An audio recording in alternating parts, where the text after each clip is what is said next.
안녕하세요. 대한민국 묘지경매 1인자 경매노마드 도광민입니다. 오늘은 공유자들과 두 번째 에피소드 한번 풀어보려고 합니다. 이 물건은 충남 서해안 바다 인근에 위치했던 물건이었습니다. 낙찰받고 동일하게 내용증을 보냈습니다. 보내고 나서 지금 제 기억에 집사람과 아이와 함께 대전에서 밥을 먹고 있었습니다. 식당에서 식사를 하고 있었는데 우리가 공유자들 연락처를 알 수는 없습니다. 처음에는 대부분 모르는 번호로 연락이 오겠죠. 우리가 이 사람도 연락처는 알 수 없지만 전화번호를 보고 한 가지 짐작, 유추할 수 있는 게 있습니다. 휴대폰 번호 끝자리가 00으로 끝난다든지 000으로 끝난다든지 이런 걸 보고 한 가지 짐작할 수 있는 것 중 하나가 이 사람이 사업을 하는 사람일 수도 있겠다라고 판단할 수가 있습니다. 왜 그러냐면 이렇게 끝자리가 0으로 끝나는 번호들은 어떤 기관의 장 또는 본인이 사업 운영하면서 사업체 대표분들이 이 번호를 선호합니다. 저는 아직도 기억이 나는 게 이 공유자가 연락이 왔을 때 끝번호가 4000번, 5000번도 아니고 그냥 끝자리가 0000이었습니다. 네 자리 전체가 0이었기 때문에 저는 스팸, 보이스피싱 이런 걸로 생각을 했습니다. 왜냐면 그런 전화번호가 실존한다고 생각을 못했기 때문이죠. 일단 받아보니까 그 공유자더라고요. 공유자하고 이야기를 하다가 이야기가 좀 잘 안 됐습니다. 근데 그 와중에 이분이 그런 말씀을 하시더라고요. 내가 누군지 나중에 알면 깜짝 놀랄 거다 이렇게 말씀하시길래 사실 저는 묘지경매를 하면서 사업하시는 분들 많이 만나보고 해가지고 한 귀로 듣고 한 귀로 흘리고 솔직히 코웃음 쳤습니다. 그러고 나서 그냥 법대로 하자 라는 이제 말을 한 그대로 제가 굳이 아쉬운 소리 할 입장은 아닌 거죠. 그렇게 하고 전화를 끊었습니다. 끊고 나서 이제 한 며칠 시간이 지났는데 갑자기 공유자 그 말이 머리에 스치더라고요. 내가 누군지 아냐. 이 말 때문에 지금 생각하면 왜 그런지 모르겠지만 네이버에 검색을 해봤습니다. 공유자 이름을 검색을 하니까 나오더라고요. 어업을 하시는 분이었는데 홈쇼핑에서도 오징어를 하시고 계셨고 스마트 스토어 운영을 하면서 나름 이제 규모 있게 어업을 하시는 분이었습니다. 어쨌든 시골에서 본인이 그 정도 규모 있게 사업을 하니까 그렇게 했구나 이해가 가더라고요. 제가 그 다음에 또 내용증을 보내고 절차대로 하려고 이제 준비를 하고 있었습니다. 연락이 때 되면 오겠지 별로 기대하고 있지 않고 있었는데 가족들과 함께 제주도 여행을 하고 있을 때였습니다. 아직도 기억이 나는 게 제주도 여행 갔을 때 한번 소형차를 타보자 싶어서 스파크를 이제 렌트해서 타고 다녔습니다. 그래서 우도에 가서 아들하고 미니카라고 하면서 다 돌고 사진도 찍고 이제 탑승해서 제주도 돌아가는 배 타려고 하는데 모르는 번호로 전화가 오더라고요. 받아보니까 공유자는 아니었고 묘지 연구자였습니다. 저랑 통화했던 그분의 사촌형 되는 분이었습니다. 그래서 저한테 이런저런 말씀하시더라고요. 어떻게 할 생각이냐부터 해서 통화를 하고 또 그분하고 잘 이야기를 해서 토지를 매도하기로 했습니다. 그 지역 법무사에 가서 매도 계약서를 썼죠. 매도하러 갔을 때 우리가 법무사에 와서 만나는 분들이 대개는 그 집에서 제일 여유가 있는 분들이 나올 가능성이 큽니다. 그분들 특징이 저한테 항상 이런 말씀 하시더라고요. 대표님 경매나 괜찮은 거 있으면 추천 좀 해달라, 투자할 만한 거 있으면 좀 알려달라 이런 말씀 많이 하시더라고요. 그분도 대전에 자기 동생이 이제 살고 있었고 지금 대전에 들어가도 괜찮을 거다라고 말씀드렸습니다.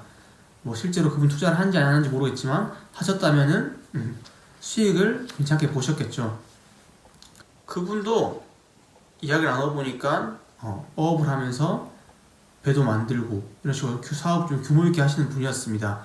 이야기를 하고 잘 매도를 하고 이제 법무사 주차장에 가서 이제 인사를 하고 헤어지려고 하는데 제가 차에 탑승을 했습니다. 하고 나서 그분이 또 차에 탑승을 했는데 그때 그분이 타고 오셨던 차량이 벤츠 S560 차량이었습니다. 순간 머리를 띵 한 대 맞은 것 같은 느낌이 들었습니다. 저도 그때 차를 출고한 지 얼마 안 됐었고 시골이기 때문에 시골에서는 부영 수입차를 타고 다니면서 의식되는 분들도 많이 있으신데 굉장히 좋은 차를 타고 오셔가지고 놀랬었고 그렇기 때문에 이렇게 호탕하게 그냥 흔쾌히 샀구나 이런 생각도 들더라고요. 등기부 등본상에 이름 올리고 있지 않지만 묘지 연구자들이 제 땅을 상한 경우도 많이 있습니다. 이 경우도 그 케이스라고 볼 수 있겠죠. 저한테 연락 왔던 공유자가 자기가 알아서 할 테니까 조금 기다려달라 이렇게 했지만 저하고 대화가 안 됐었고, 저도 그냥 뭐 법대로 하면 되니까 뭐 알아서 해라 이런 입장이었고, 이 사촌 동생 말만 믿고 있었는데 안 되겠다 싶어서 이분이 나선 겁니다. 사실 그때 갔다 오고 나서 좀 겸손해야 되겠다는 생각 솔직히 좀 하긴 했습니다. 이런 시골에도 돈이 많은 부자는 있다, 세상은 넓고 부자는 많다, 이런 생각이 들더라고요. 공유자들과 에피소드 굉장히 재밌는 게 많은데 실제로 삼청동 자산가를 만났던 적도 있었고, 이 물건이 기억에 남는 것 중에 하나는 낙찰 받을 때는 차를 이제 바꾸기 전이었는데 중간에 이 물건을 제가 알기로 40일 가량 걸려서 매도를 했던 걸로 기억을 합니다. 낙찰 받고 40일이니까 그 사이에 제가 차를 출고를 하고 바꿨습니다. 그래서 낙찰 받을 때 이전 차를 타고 갔지만 매도할 때는 새 차를 타고 갔었죠. 그래서 이 물건이 기억에 남는데, 그것도 그렇지만 매수하신 분께서 벤츠 S560을 타고 와서 아직까지 기억에 많이 남는 것 같습니다. 협상은 어려울 거라고 생각을 많이 하시지만 사실 어려울 게 없습니다. 결국 사람과 사람이 하는 일이니까 너무 어려워하기보다는 직접 해보고 부딪히는 게 중요하다고 생각합니다. 저도 처음에 묘지를 할 때 뭐 지분 경매는 낙찰 받고 나서 시간이 최소 6개월은 걸린다, 1년이 걸린다, 이런 말을 많이 들었는데, 그런 말을 듣고 위험을 감수하면서 저는 절박했기 때문에 입찰을 했습니다. 낙찰 받고 해결해보니까 실질적으로 매도하는 데는 뭐 한 달, 두 달이면 다 매도를 해버리는 겁니다. 그때 든 생각이, 역시 인터넷 뭐 이런 상에서 사람들이 말하는 것보다 내가 직접 해봐야지 아는구나. 말을 들었을 때는 6개월에 한 건 매도를 하면 1년에 2건밖에 못 파는데 실질적으로 해보니까 팔 수 있는 건수가 훨씬 달랐던 겁니다. 기간도 생각했던 것보다 다르고, 결국 케이스마다 다른 건데, 내가 지금 온라인상에 있는 말만 너무 믿고 실행을 하지 못한다면 나중에 여러분들이 돌아봤을 때 굉장히 후회하실 거라고 생각합니다. 저 역시도 그런 말을 많이 듣고 실행을 하는데 6개월, 1년가량 걸렸기 때문에 그냥 고민하기보다는 맨 땅에 헤딩으로 먼저 배우는 게 우선이라고 생각합니다. 내가 낙찰을 받고 잔금을 내는 순간 내 돈이 들어갔기 때문에 그때부터 내가 열정적으로 할 수가 있는 겁니다. 신중한 것도 중요하지만 신중하기 때문에 오히려 못하는, 신중하기 때문에 기회를 놓친 일도 많이 있다고 생각합니다. 일단 먼저 부딪혀 보십시오.